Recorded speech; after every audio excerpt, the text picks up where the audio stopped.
আল্লাহকে রব মানত আর মনে মনে ভাবতো আল্লাহ এত মহান সত্তা, এত বড় সত্তা, আমি কি একাই তার কাছে কিছু চাইতে পারি? ওই যে 360টা মূর্তি আছে কাবা ঘরের মধ্যে, ইব্রাহিম, ইসমাইল, মুসা, ঈসা, তাদের মূর্তির ওসিলা দিয়ে আল্লাহর কাছে চাইতে হবে। তখন আল্লাহর উলুহিয়াত কি হলো? কেটে গেল। আল্লাহর উলুহিয়াত কি হলো বলেন তো? কেটে গেল, নাই। তাহলে ওই মক্কার কাফের মুশরিকদের ইমান আর আমাদের ইমানের মধ্যে পার্থক্য কি?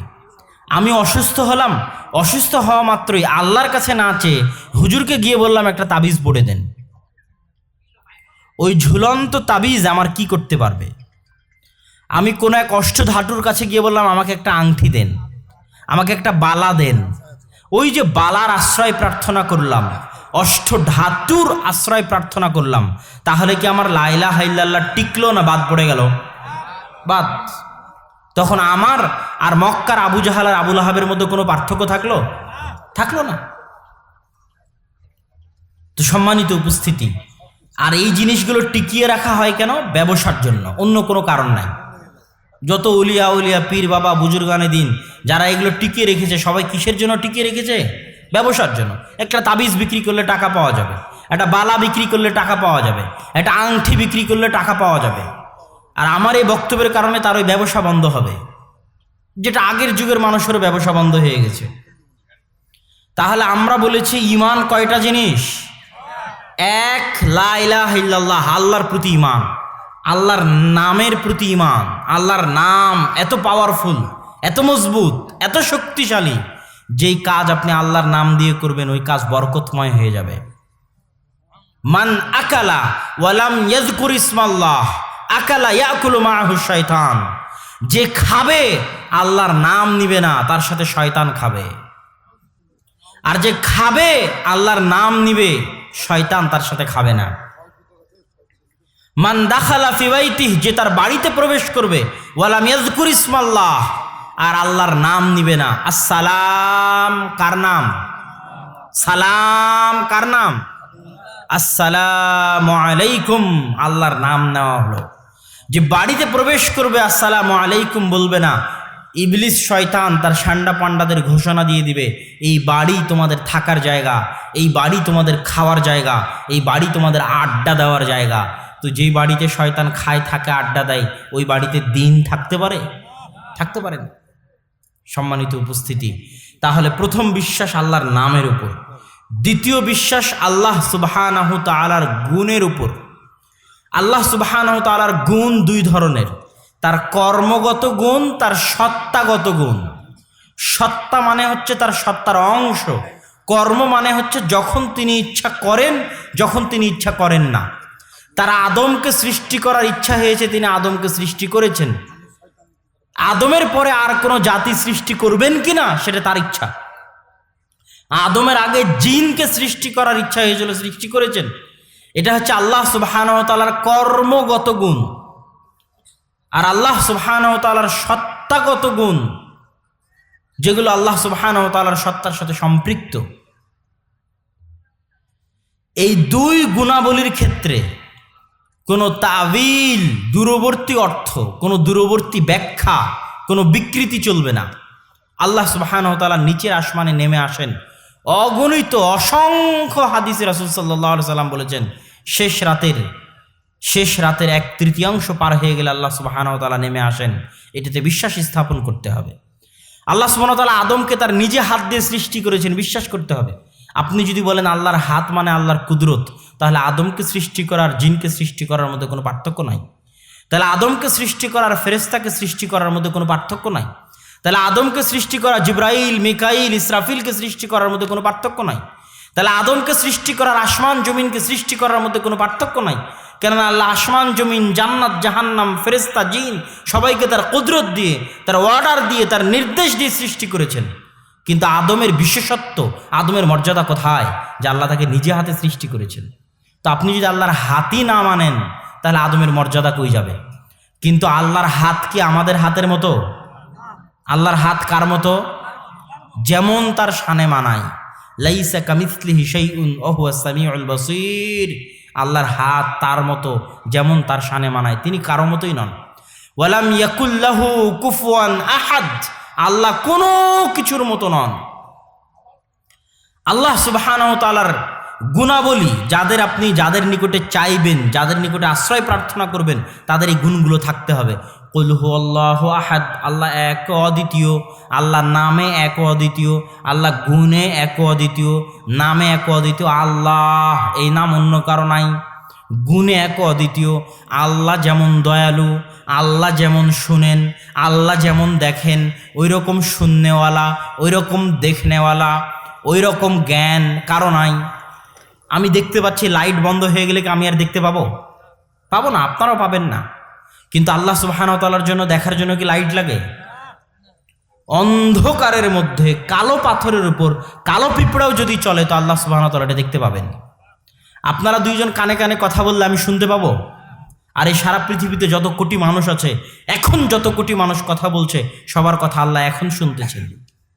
তাহলে আল্লাহর গুণ কি আমাদের মতো? না, আল্লাহ গুণে একক, নামে একক, গুণে অদ্বিতীয়, নামে অদ্বিতীয়। আল্লাহু সামাদ, আল্লাহ মুখাপেক্ষীহীন। আমি আপনি মুখাপেক্ষী, সবাই মুখাপেক্ষী।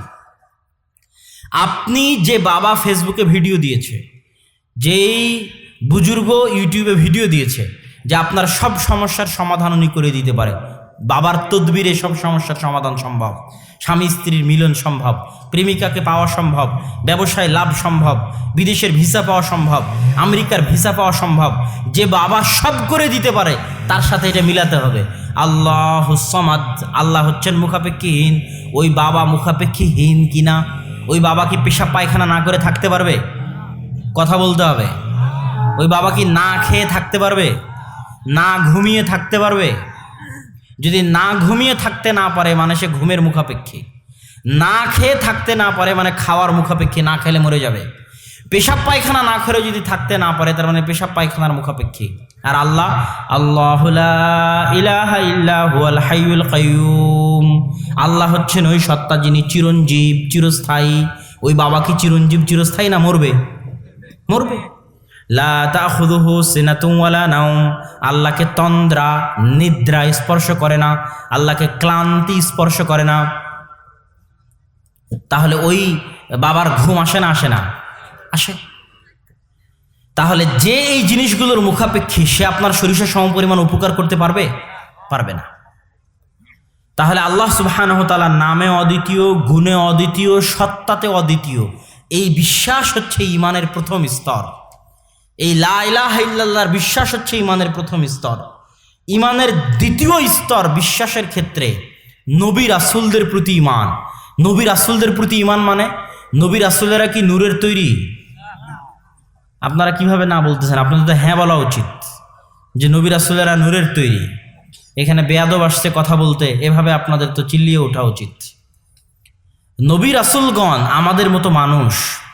কি জন্য আমাদের মতো মানুষ? আমি শিরোইল কলোনির মানুষকে যদি হেদায়েত করতে চাই, ওই নোয়াখালীর মানুষকে নিয়ে এসে কাজ হবে? কাজ হবে না। আমেরিকার মানুষকে নিয়ে এসে কাজ হবে? কথা বলতে হবে। আমেরিকার মানুষ ইংরেজিতে কথা বলবে, আপনি বাংলায় কথা বলবেন, দাওয়াত হবে? হবে না। শিরোইল কলোনির মানুষকে হেদায়েত করতে হলে শিরোইল কলোনির মধ্যে থেকে একটা মানুষকে বের করতে হবে, যাকে আমি দিন ধর্ম শিখিয়ে তারপরে পাঠাবো, সে তখন তাদের মধ্যে দাওয়াতি কাজ করবে। তো আল্লাহ সুবহানাহু ওয়া তাআলা হচ্ছেন হাকিমুন আলিম। তিনি মানুষকে হেদায়েত করবেন আর মানুষের মধ্যে পাঠাবেন ফেরেশতা। মানুষকে হেদায়েত করবেন আর পাঠাবেন এমন ব্যক্তি যার চাল চরিত্র মানুষের মতো নয়, তাহলে মানুষ শিখবে কি? কথা মনে হয় বুঝাতে পারি। যার চাল চরিত্র, যার স্বভাব মানুষের মতো, মানুষ তার কাছ থেকেই শিখতে পারবে। যে মানুষের মতো খায়, মানুষ তার কাছে শিখতে পারবে খেতে হয় কিভাবে। যে মানুষের মতো বিবাহ করে, মানুষ তার কাছে শিখতে পারবে যে বিবাহ করতে হয় কিভাবে। যে মানুষের মতো ব্যবসা করে, মানুষ শিখতে পারবে তার কাছে ব্যবসা করতে হয় কিভাবে।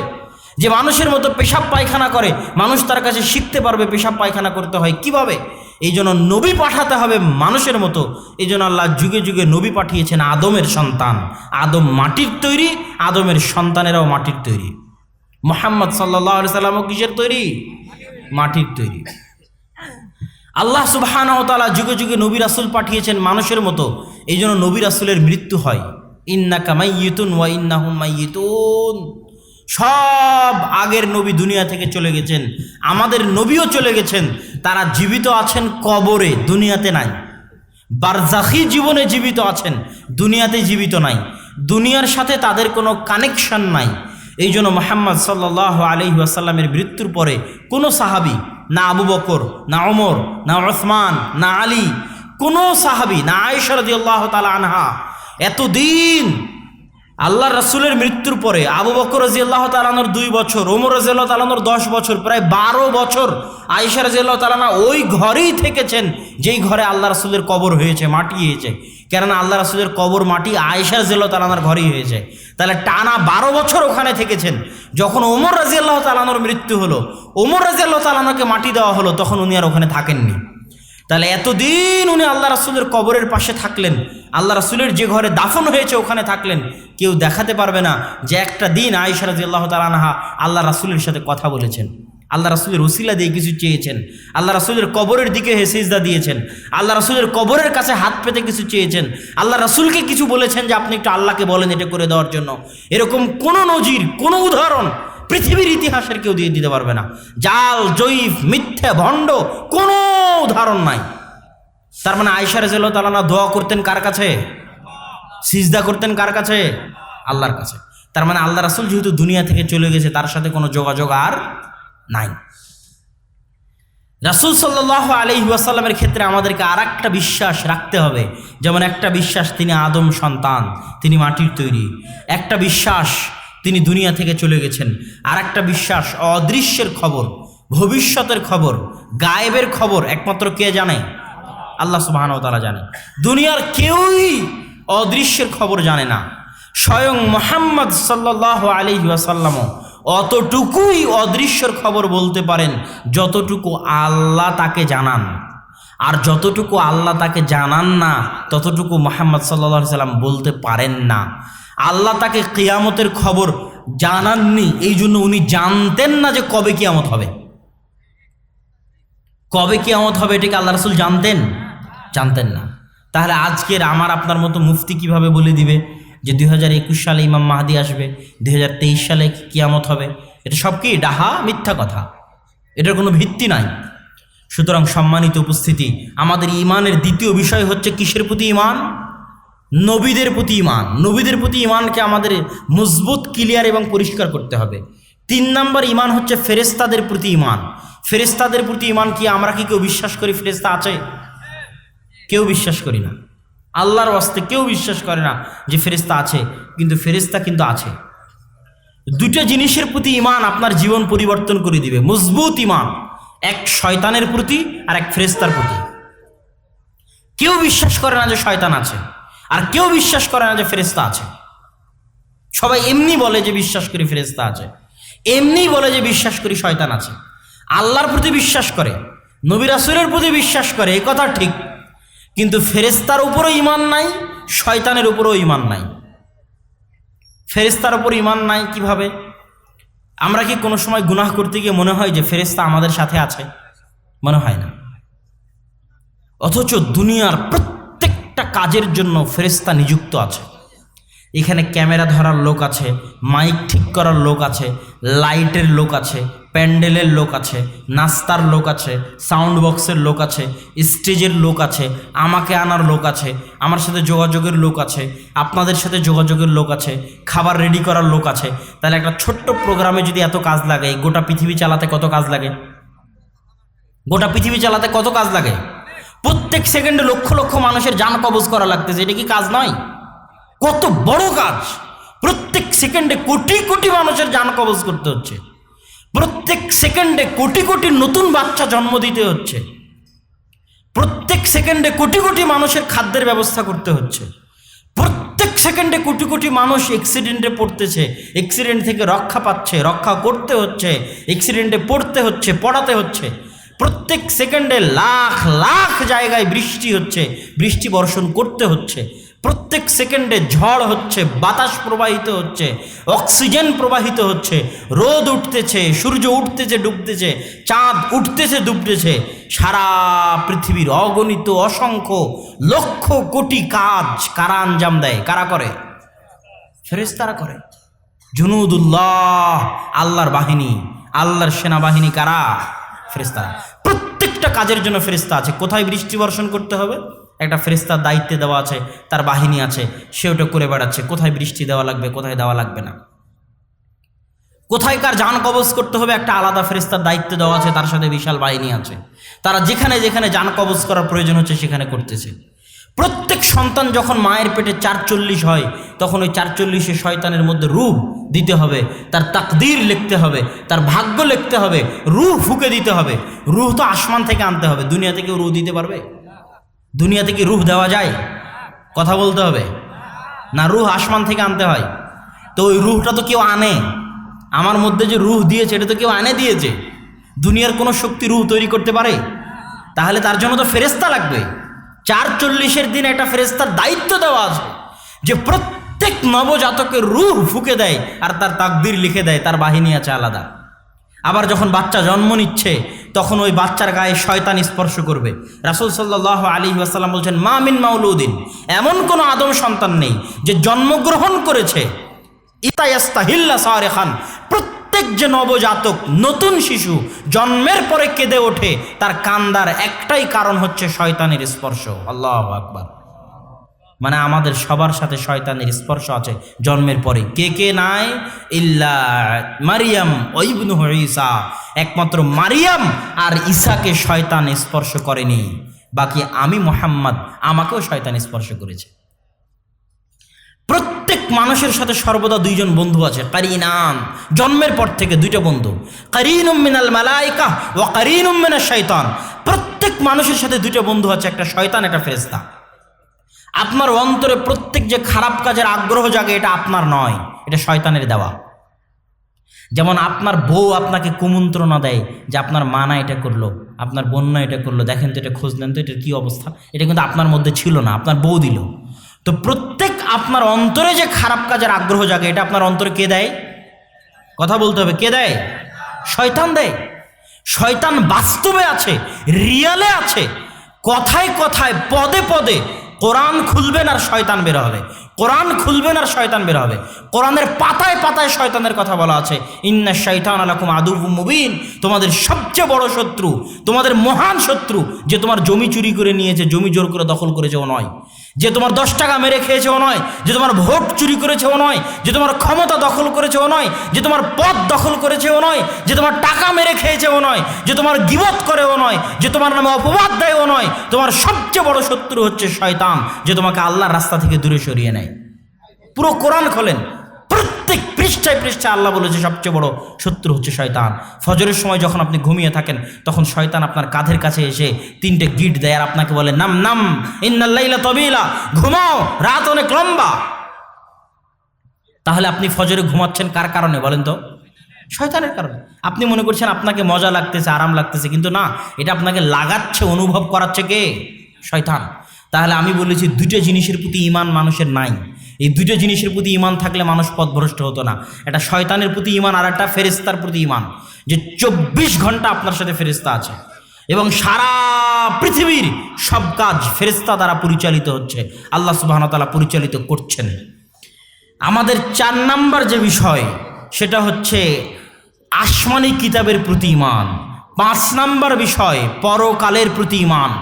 এই পরকালের প্রতি ঈমান, এটাই হচ্ছে ইসলামের সবচেয়ে বড় মৌলিক জিনিস, যেটা দুনিয়ার 90% মানুষ মানতে চায় না, আমি আপনিও মানতে চাই না। পরকালের প্রতি ঈমান। ওমাল হায়াতুদ দুনিয়া ইল্লা মাতাউল গুরুর, শোনো, দুনিয়ার জীবন ধোঁকা মাত্র, দুনিয়ার জীবন খেল তামাশা মাত্র। ওই যে ছোট বাচ্চাটা পদ্মা নদীর ধারে গিয়ে বালু দিয়ে ঘর তৈরি করেছে, তারপর ওই ঘর ভেঙে দিয়ে ফিরে এসেছে, ওই ঘর তার নিকটে যেমন খেল তামাশা, এই দুনিয়া তেমন খেল তামাশা মাত্র। আজ আমি বাসা থেকে এসে এখানে আধা ঘন্টা 1 ঘন্টা অপেক্ষা করলাম, আবার বাসায় ফিরে যাব। আমার এই অপেক্ষা করা যেমন লম্বা সফরে, এই দুনিয়ার 60 বছরের জীবন তেমন। আপনি ঢাকায় গেলেন, ঢাকা থেকে আবার রাজশাহী ফিরবেন, ঢাকায় গিয়ে 1 দিন 2 দিন থাকা যেমন বিশাল বিশাল লম্বা সফরে 60 বছরের দুনিয়ায় থাকা তেমন, কিন্তু মানুষ এটা বুঝে না। মানুষ মনে করে এই 60 বছরের জীবনই প্রকৃত জীবন, এই 60 বছরের জীবনই শেষ জীবন, এই 60 বছরের অর্জনই সব অর্জন, আর এই 60 বছরের ব্যর্থতাই সব ব্যর্থতা। কিন্তু আল্লাহ সুবহানাহু ওয়া তাআলা কোরআন মাজিদে বলছেন, ফামান যুহজিহা আনিন নার ওয়া উদখিলাল জান্নাহ ফাকাদ ফাজ। শোনো দুনিয়ার মানুষ, দুনিয়ার ব্যবসা আসল ব্যবসা নয়, দুনিয়ার ব্যবসায় লাভবান হওয়া আসল লাভবান হওয়া নয়। আসল ব্যবসা আল্লাহর সাথে ব্যবসা। আসল ব্যবসা কার সাথে ব্যবসা? আল্লাহর সাথে ব্যবসা। আসল লাভ আল্লাহর সাথে ব্যবসায় লাভবান হওয়া।